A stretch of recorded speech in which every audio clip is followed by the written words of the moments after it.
여러분들께서는 지금까지 신앙생활을 해오시면서 특별히 존경하거나 아니면은 기억에 남는 신앙의 선배가 있습니까?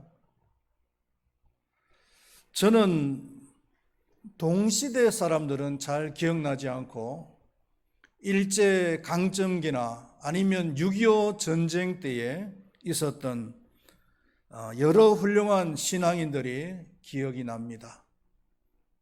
그 중에서도 주기철 목사님이나 손양은 목사님 같은 분들은 참으로 존경하는 신앙의 선배들입니다. 아마 여러분들도 마찬가지일 것입니다. 주기철 목사님은 평양 산정현 교회에서 목회를 하다가 신사참배를 몸으로 거부하는 가운데서 감옥에 투옥이 되어지고 감옥에서 순교를 한 사람입니다. 주기철 목사님이 투옥되기 전에 설교한 일사각오라고 하는 설교의 제목의 설교는 아주 유명하죠. 설교대로 죽음을 각오하고 신사참배를 반대하다가 결국은 감옥에서 순교를 한 거예요. 그리고 손양은 목사님은 주로 나병 환자촌인 여수 애양원에서 목회를 하셨습니다. 일제 강점기에는 신사참배를 반대하다가 감옥에 갔습니다. 해방과 동시에 추록을 했습니다. 그리고 여순 반란 사건 때 자신의 두 아들을 죽인 그 공산당원을 용서하고 심지어는 자신의 양아들로까지 삼았던 얘기는 유명한 얘기죠. 그리고 6.25 전쟁이 터지자 피난 갈 수도 있었는데 여수 애양원을 지켜야 된다고 피난 가는 것을 거부하다가 결국은 공산당에 의해서 총에 맞아서 순교를 했습니다. 우리가 주기철 목사님이나 손양은 목사님 같은 분들을 존경하고 흠모하는 이유가 뭘까요?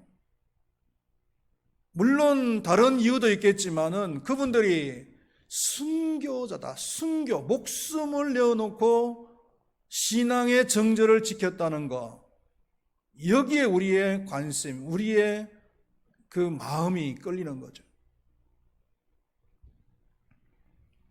교회 안에는 여러 종류의 신앙인들이 있을 수가 있습니다. 물질로 충성하는 사람들이 있어요. 물론 물질로 충성하는 것도 필요하고 중요합니다. 그러나 조심을 해야 될 것은 뭐냐 하면은 기복신앙이 되면 안 된다는 겁니다. 물질로 충성을 하는 것이 마치 하나님께 복을 받기 위해서 물질로 충성하는 것, 이거는 기복신앙이에요. 왜 그렇게 하면 안 되느냐 하면은 이미 하나님께서는 예수 그리스도를 통해서 모든 보화를 우리에게 다 주셨다라고 말씀하고 있어요. 골로새서에서 말씀하고 있죠. 그렇기 때문에 우리는 믿음으로 예수 그리스도 안에 있는 것을 누리기만 하면 되는 거예요. 믿음으로 누릴 생각은 안 하고 자꾸 하나님께 달라고만 하니까 하나님 입장에서는 참 답답하죠.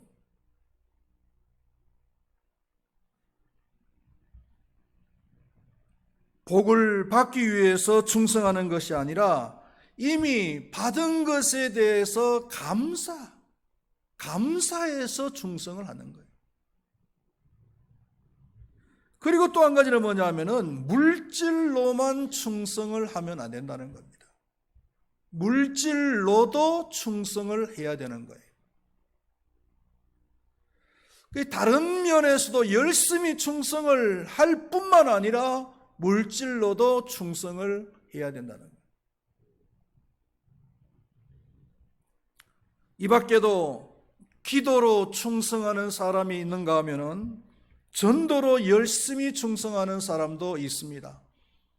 그리고 몸으로 충성하는 사람도 있죠.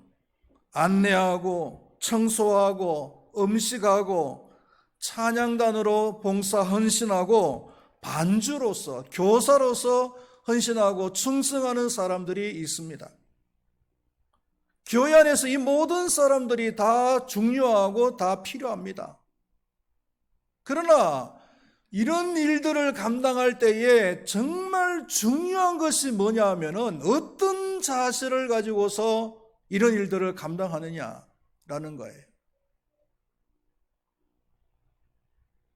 단도직입적으로 말씀을 드리면은 순교자적인 자세로서 이런 일들을 감당을 해야 된다는 거예요. 왜 순교적인 자세가 중요하냐면은 순교는요, 자신의 가장 중요한 목숨을 바치는 거잖아요. 목숨보다 더 중요한 것은 없어요. 목숨을 바친다는 것은 자신의 가장 중요한 것을 바친다는 거예요. 그리고 또 한 가지는 뭐냐 하면은 목숨을 바치고 나면은요, 그 이후에는 말이 없어요. 순교는 죽는 거잖아요. 죽은 자는 말이 없어요. 교회 안에 간혹 가다 보면은, 우리 교회는 그런 분이 없지만은 교회 안에서 뭘 좀 해놓고 말이 많은 사람들이 있어요. 내가 했네? 아니면은 왜 알아주지 않는가? 목사님은 왜 내가 헌신한 것을, 내가 충성한 것을 광고해 주시지 않는가? 그러면서 불평을 하고 또 시험에 드는 이런 사람도 간혹 가다 보면은 다른 교회에 있어요.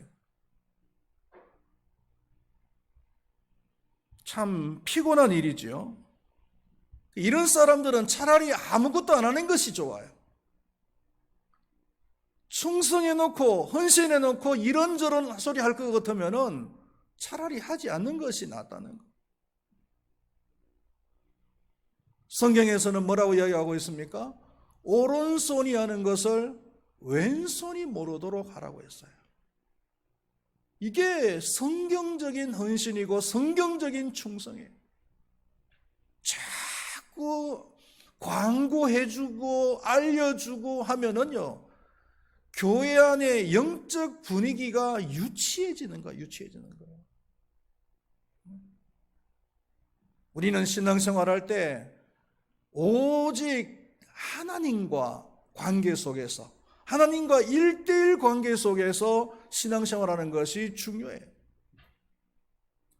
기도생활하는 것도 마찬가지고요. 헌신하는 것도 마찬가지고요. 1:1로 하는 거예요. 1:1로. 과거에 어떤 분이 우리 교회에 오셨는데 새벽 기도를 놓으시더라고요. 그래서 새벽 기도를 좀 놓으더니 어느 날 저를 찾아왔어요. 찾아와가지고 그때 제가 새벽 기도 시간에 시편을 강해를 할 텐데 뭐라고 얘기하느냐 하면은, 목사님, 이야, 시편 강해를 너무 은혜스럽게 잘 하시는데요, 그걸 우리만 듣고 있기는 좀 그렇다는 거죠. 그러니까 저기 현수막 거리에다가 현수막을 하나 크게 걸어놓으라는 겁니다. 강사 임성철 목사, 그리고 제목 시편 강해 해가지고 현수막을 걸어놓으라는 거예요.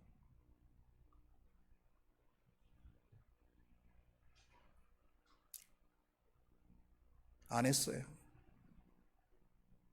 저는 뭐 그런 거에 대해서는 둔해가지고 잘 못하거든요.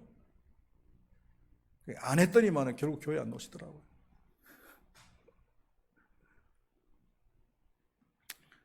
신앙생활은요, 오른손이 하는 것을 왼손이 모르도록 하는 것이고 하나님과의 1:1 관계 속에서 하는 것이 중요해요. 내가 헌신하고 충성하면은 하나님께서 아시면 돼요. 하나님께서 아시고 하나님께서 또 갚아주실 필요 있으면 갚아주시는 거예요. 할렐루야. 오늘 본문에 나오는 브리스가와 아굴라라고 하는 부부에 대해서 알아보겠습니다. 첫 번째로 이 브리스가와 아굴라 부부는 성경에 능통한 부부였다라는 거예요. 바울이 선교 사역 중에 만난 사람들이 많이 있는데 그 중에서도 가장 모든 독자들에게 소개하고 싶은 사람이 있다면 이 브리스가와 아굴라 부부일 거예요. 물론 지난주에 베베 여집사에 대해서 얘기를 했지만은 그 베베는 로마서를 전달해야 될 사람이기 때문에 제일 먼저 소개를 했을 수도 있고, 그 베베를 빼고 난 뒤에는 제일 먼저 나오는 사람이 이 브리스가와 아굴라 부부란 말이에요. 사도행전 18장을 보면은 이 부부에 대한 얘기가 나옵니다. 남편인 아굴라가 남편이에요. 이름이 뒤에 나옵니다. 본도 출신입니다. 이 본도는 지금의 터키 지역이에요. 본도 출신의 유대인입니다. 디아스포라죠. 흩어진 유대인. 그런데 로마에 갔다가, 본도 출신인데 로마에 갔다가 브리스가를 만나가지고 결혼을 하는 거예요. 그런데 이 브리스가는요, 로마에서도 아주 유명한 가문이래요. 유명한 가문의 딸이 가난한 유대인과 결혼을 했어요. 그래서 두 사람의 결혼은 민족 간의 장벽을 초월하고 빈부의 격차와 사회적인 가문을 뛰어넘는 오직 믿음 안에서의 아름다운 결혼이라고 할 수가 있어요. 그래서 이런 사회적인 그런 지위의 격차 때문에 두 사람의 이름이 성경에 한 6번 정도 나오는데 대부분이 아내인 그 브리스가의 이름이 먼저 나와요.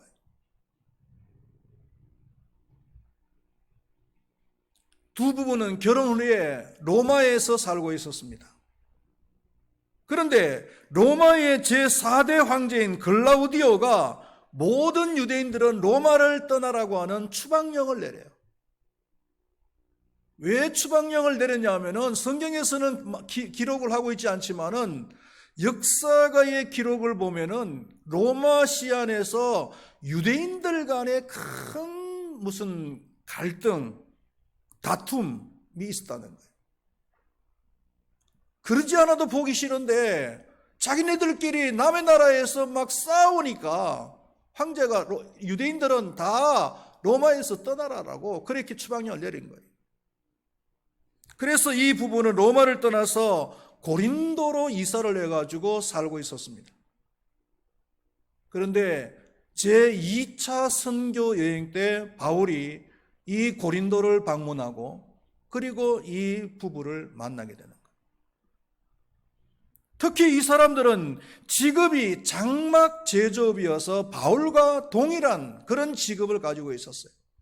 그래서 이 사람들은 생업을 위해서 바울과 함께 일을 했을 가능성이 많습니다. 바울은 이 부부와 함께 고린도에서 1년 6개월 동안 사역을 했습니다. 그리고 이 세 사람은 바울의 파송교회인 안디옥 교회로 돌아오려고 했는데 오는 도중에 바울이 이 부부를 에베소에다가 내려놓고 그리고는 떠나는 거예요. 그때 에베소에는 누가 있었냐 하면은 아볼로라고 하는 사람이 있었어요.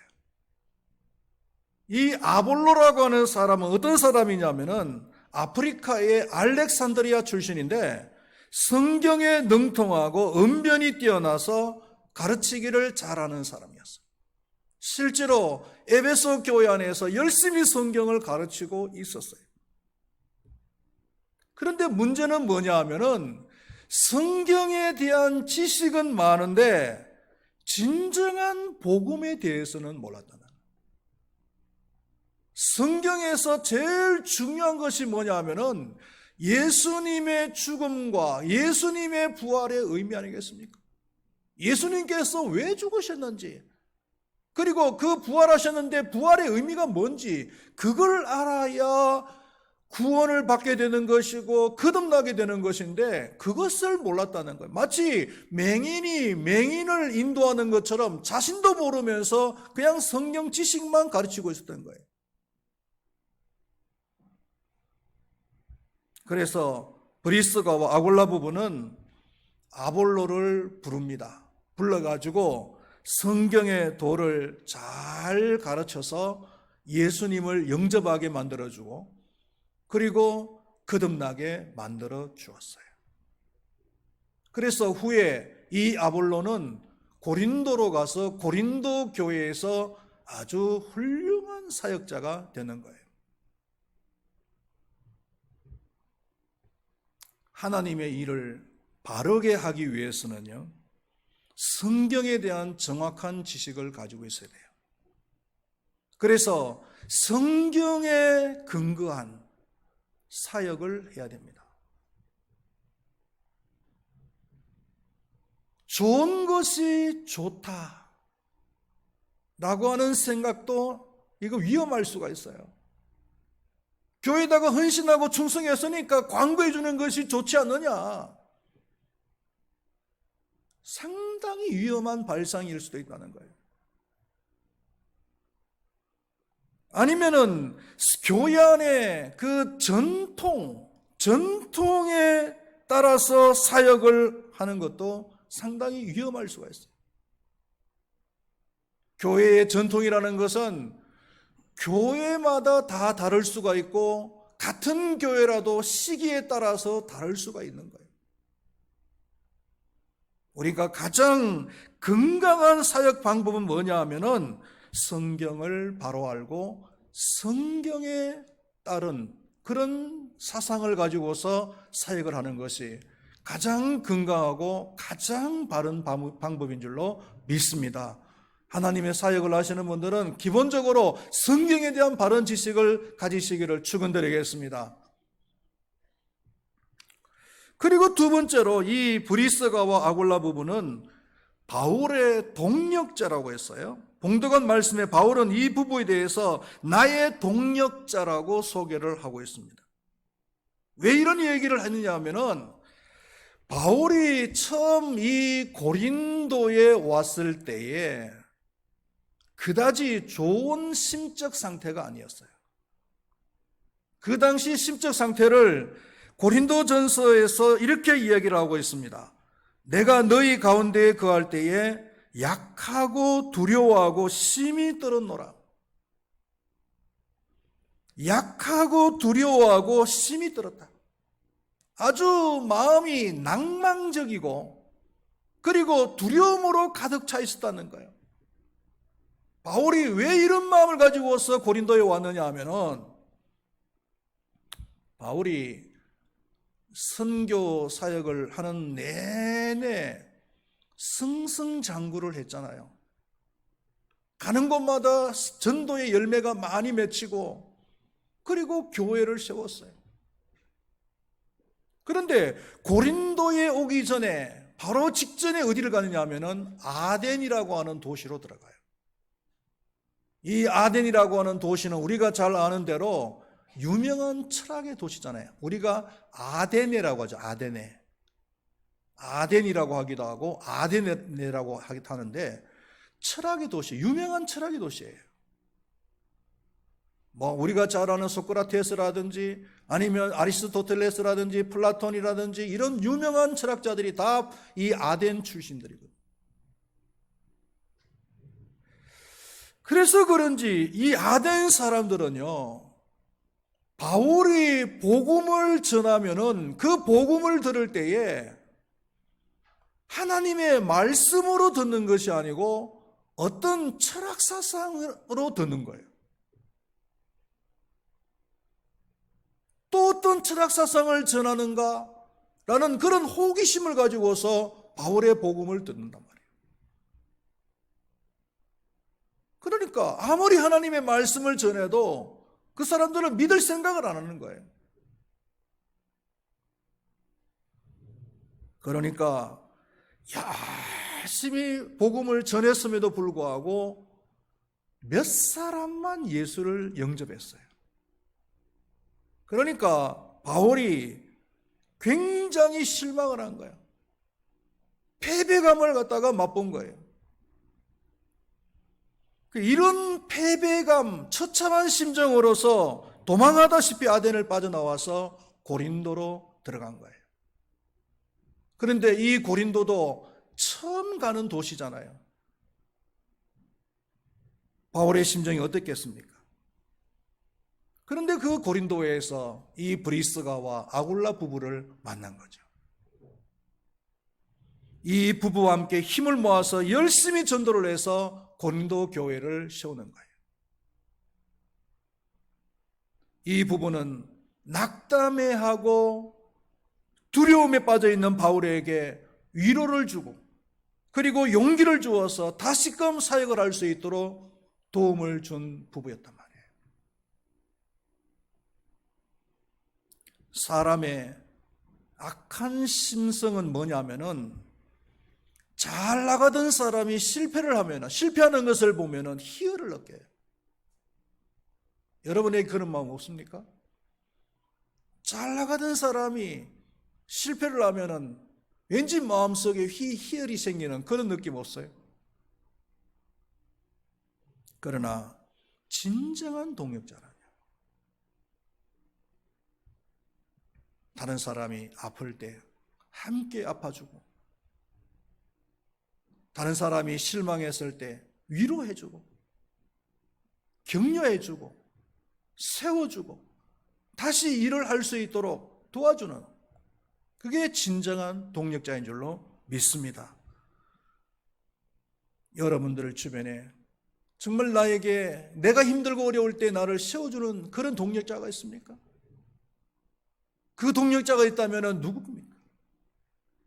진정한 동력자를 찾으시기를 바라겠습니다. 축원드리겠습니다. 마지막으로 이 부분은요, 바울을 위해서라면 목숨까지도 내어놓았다고 했습니다. 4절 말씀에 보니까 저희는 내 목숨을 위하여서 자기의 목이라도 내어놓았나니 이렇게 말씀을 하고 있죠. 물론 바울 개인의 일을 위해서 목숨을 내어놓은 것이 아니라 바울이 하고 있는 그 선교 사역을 돕기 위해서 목숨까지도 내어놓았다는 것. 사도행전 19장을 보면은 바울이 에베소에서 사역을 할 때에 데메드리오라고 하는 은장색 때문에 죽을 고비를 느끼는 사건이 일어나요. 바울이 에베소에서 사역을 할 때에 많은 능력이 나타났거든요. 그래서 많은 사람들이 우상을 버리고 하나님께로 돌아옵니다. 심지어는요, 점쟁이들까지도 자기들이 가지고 있었던 우상적인 모든 그 기구들을 다 불태우고 하나님을 믿는 거예요. 그러니까 우상을 팔아서 부를 누리던 사람들이 화가 난 거예요. 저놈 때문에 우리 망하게 생겼다. 그래서 소동을 일으켜요.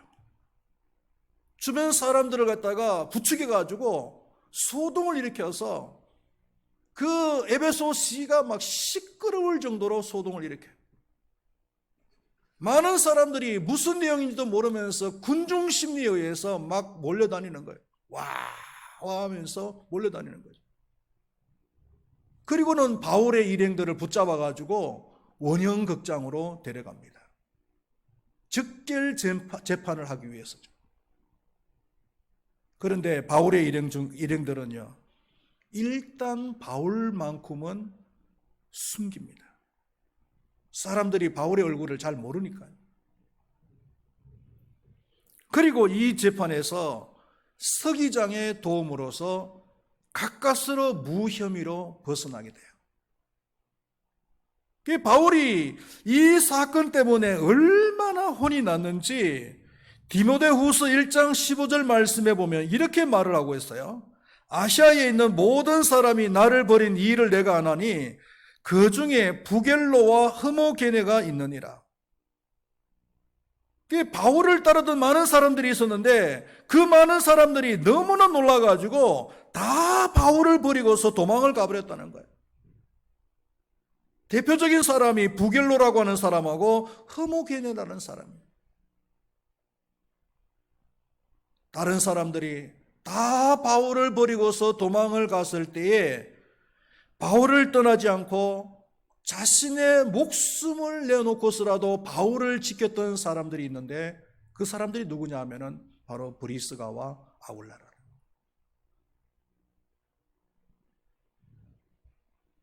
그렇기 때문에 바울은 이 부부를 절대로 잊을 수가 없는 거죠. 목회자에게는 언제나 친구처럼 따라다니는 것이 있어요. 그게 뭐냐면은 외로움이에요. 외로움. 목회자를 잘 따르는 것처럼 보이다가도 한번 바른 소리 해버리면은 그냥 목회자를 떠나버려요. 그러니까 목회자는요, 사람에게 마음을 줄 수가 없어요. 그래서 하나님만 바라보면서 목회를 할 수밖에 없는 거예요. 한두 번 겪는 것이 아니에요.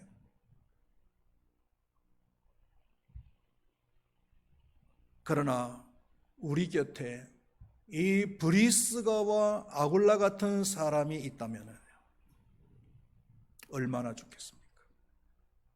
얼마나 힘이 되겠어요? 가장 힘들 때, 가장 외로울 때 곁에 있어주는 사람, 그런 우리 모든 성도님들이 될 수 있기를 축원드리겠습니다. 말씀을 맺도록 하겠습니다. 어떤 사역을 하는가가 중요한 것이 아니라 어떤 사역을 하더라도 어떤 마음의 자세를 가지고서 하느냐라는 것이 중요한 줄로 믿습니다. 어떤 사역을 하더라도 순교자적인 자세를 가지고서 감당할 수 있기를 축원드리겠습니다. 그런 사람이 존경스럽고 기억에 남는 거예요. 말없이 남들이 하지 않는 일들을 하시기를 바랍니다.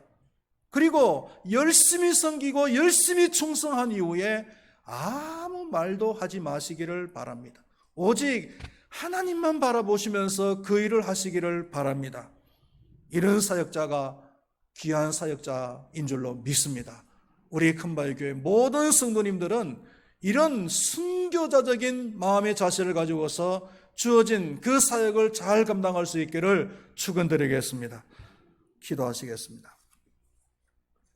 하나님 아버지, 오늘 이 브리스가와 아굴라 부부에 대해서 우리가 잠시 말씀을 나누었습니다. 바울이 참 존경하고 기억에 남는 부부인데 무엇보다도 이 부부는 순교자적인 마음을 가지고서 바울 곁에 있고 바울과 함께 동력을 했습니다. 그랬기 때문에 바울은 참 기억에 남는 사람으로 우리에게 소개를 하고 있습니다. 하나님, 정말 우리가 어떤 일을 하느냐가 중요한 것이 아니라 어떤 일을 하든지 간에 어떤 자세로서 그 일을 감당하느냐, 이것이 중요한 일인 줄로 믿습니다. 모두가 순교자적인 자세로 감당할 수 있도록 도와주시옵소서. 열심히 헌신하고 열심히 충성할 때에 오직 하나님만 바라보지 사람 바라보지 않게 하여 주시고 아무 말도 하지 않고 오른손이 하는 것을 왼손이 모르도록 감당할 수 있는 우리 큰바위교회 모든 성도님들이 되게 하여 주시옵소서. 그래서 참으로 존경받고 기억에 남는 모든 성도님들이 다 될 수 있도록 도와주시옵소서. 예수님의 이름으로 기도드리옵나이다. 아멘.